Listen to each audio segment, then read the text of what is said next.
Good day to all. Myself S. Christina, Department of Commerce, second year, A section, KCS Cosinara College of Arts and Science. இன்னைக்கு நம்ம பார்க்க போகிற topic prospectus. Meaning, prospectus means any document prescribed or issued as a prospectus and include any notice, circular, advertisement or other document inviting deposits from the public for the subscription or purchase of any shares or debentures of the company. First prospectus அப்படின்னா வந்து அது ஒரு advertisement அல்லது invitation அப்படின்னு கூட சொல்லலாம்.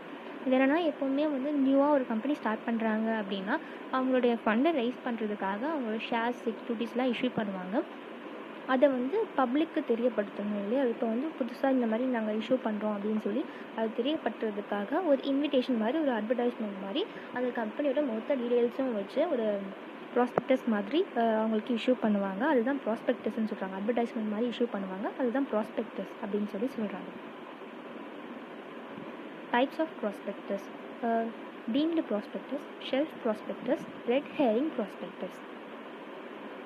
First, deemed prospectus. Instead of offering shares to the public, the company may decide to allot the whole of its capital to an intermediary called issuing house.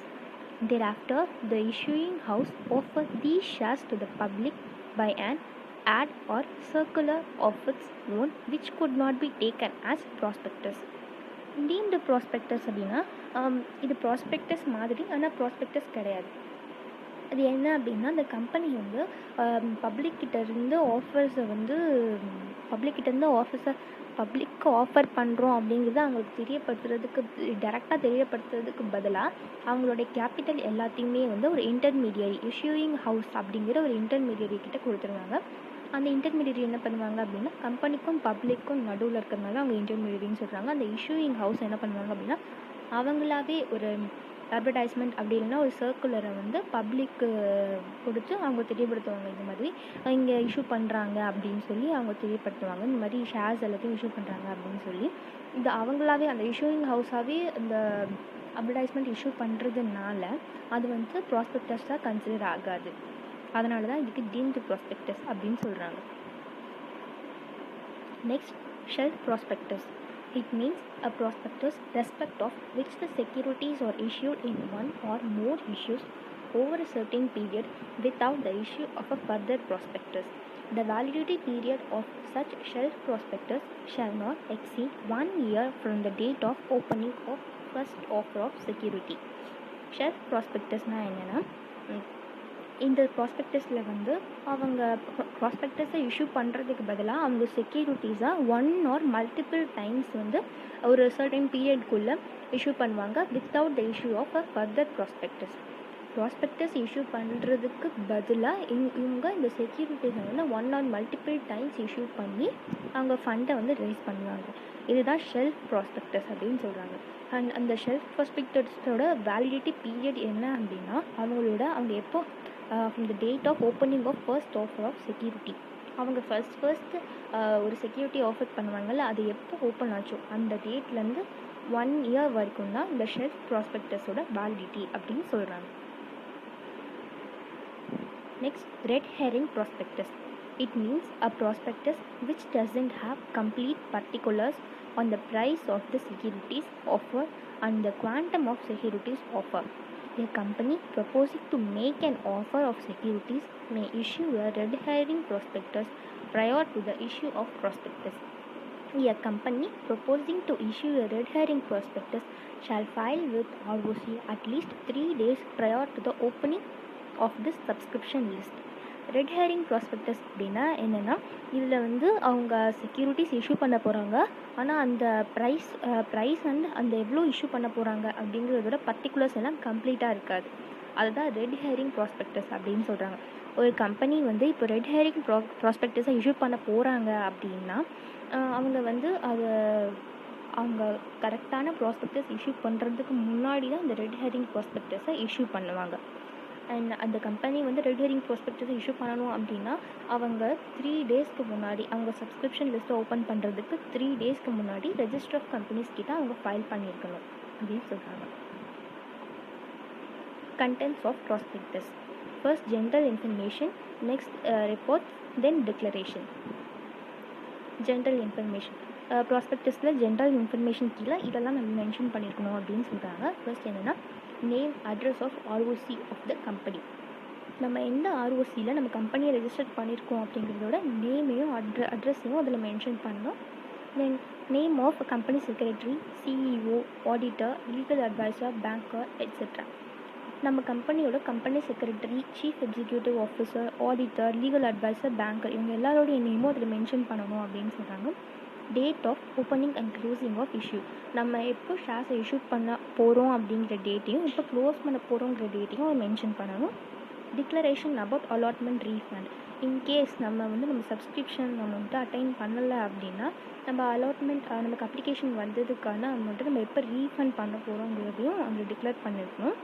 Details about underwriting of the issue, suppose நம்ம underwriters வச்சு பண்ணுறோம் அப்படின்னா அவங்களோட டீட்டெயில்ஸும் அதில் இருக்கணும் அப்படின்னு சொல்கிறாங்க. Then consent of the directors, auditors and bankers to the issue. நம்ம இந்த ப்ராஸ்பெக்டஸை இஷ்யூ பண்ணுறதுக்கு டைரக்டர்ஸ், ஆடிட்டர்ஸ் அண்ட் பேங்கர்ஸோட கன்சென்ட் அதில் இருக்கணும் அப்படின்னு சொல்கிறாங்க. அவங்க அக்செப்ட் பண்ணியிருக்கணும் அப்படின்னு சொல்கிறாங்க. The authority for the issues, அந்த இஷ்யூக்கான அத்தாரிட்டி அதில் இருக்கணும். Capital structure of the company, நம்ம கம்பெனியில் என்னென்ன கேபிட்டல், எவ்வளோ கேபிட்டல் இருக்குது அப்படிங்கிறதுன ஃபுல் ஸ்ட்ரக்சர் அதில் இருக்கணும் அப்படின்னு சொல்கிறாங்க. ஆப்ஜெக்ட் ஆஃப் தி இஷ்யூ, நம்ம எந்த ஆப்ஜெக்ட்காக அதை இஷ்யூ பண்ண போகிறோம் அப்படின்னு சொல்லி எந்த எண்ணுக்காக நம்ம இஷ்யூ பண்ண போகிறோம் அப்படிங்கிறது இருக்கணும். Terms of the present issue, நம்ம இப்போ எந்தெந்த டேர்ம்ஸில் இஷ்யூ பண்ண போகிறோம் ஷேர்ஸ் அப்படிங்கிறது அதில் இருக்கணும். Minimum subscription amount, minimum subscription அமௌண்ட்னா அவங்க ஷேர் கேபிட்டலை டிபெண்ட் பண்ணி இந்த மினிமம் சப்ஸ்கிரிப்ஷன் அமௌண்ட் டிஃப்ரெண்ட் ஆகும், வேரி ஆகும். அந்த மினிமம் சப்ஸ்கிரிப்ஷன் அமௌண்ட் இருந்தால் தான் அவங்களால ஃபர்தராக மூவ் பண்ண முடியும். அப்ளிகேஷனுக்கு கால் பண்ண முடியும், அலாட் பண்ண முடியும், எல்லாமே பண்ண முடியும். அதனால இந்த மினிமம் சப்ஸ்கிரிப்ஷன் அமௌண்ட்டை மென்ஷன் பண்ணியிருக்கணும். டீட்டெயில்ஸ் அபவுட் தி டைரக்டர்ஸோட டீட்டெயில்ஸ் அதில் இருக்கணும் அப்படின்னு சொல்கிறாங்க. தென் reports, a report by the auditor of the company with the respect of profit and loss and asset and liability. Auditor, இந்த கம்பெனியோட ஆடிட்டர் இந்த கம்பெனியோட profit and loss, asset and லைபிலிட்டிஸை பற்றின ஒரு ரிப்போர்ட் அவங்க ரெடி பண்ணி கொடுத்துருக்கணும்.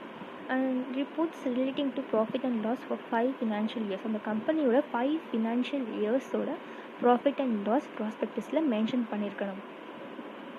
Declaration, it must contain a declaration about the complements of the provisions of the Companies Act.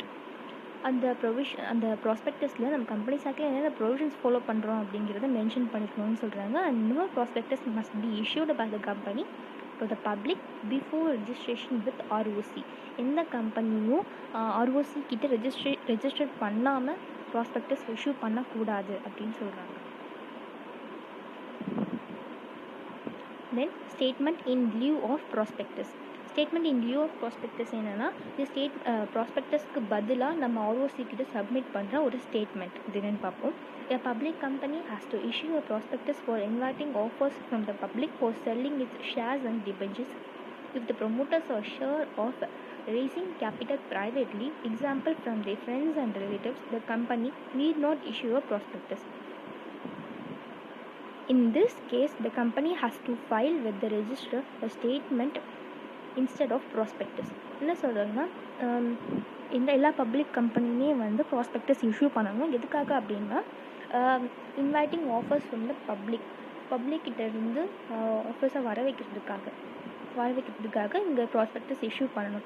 ஆனால் அந்த கம்பெனியோட ப்ரொமோட்டர்ஸ் ரொம்ப ஷியராக சொன்னாங்க அப்படின்னா, ரைசிங் கேபிட்டல் ப்ரைவேட்லி அப்படின்னு சொன்னாங்கன்னா, அவங்களோட ஃப்ரெண்ட்ஸ் அண்ட் ரிலேட்டிவ்ஸ் கிட்டேருந்து அவங்களால ரைஸ் பண்ண முடியும் அப்படின்னு கேரண்டி கொடுத்தாங்க அப்படின்னா அவங்க ப்ராஸ்பெக்டஸ் இஷ்யூ பண்ண வேண்டாம். ஆனால் அதுக்கு பதிலாக ரெஜிஸ்டர் ஆஃப் கம்பெனி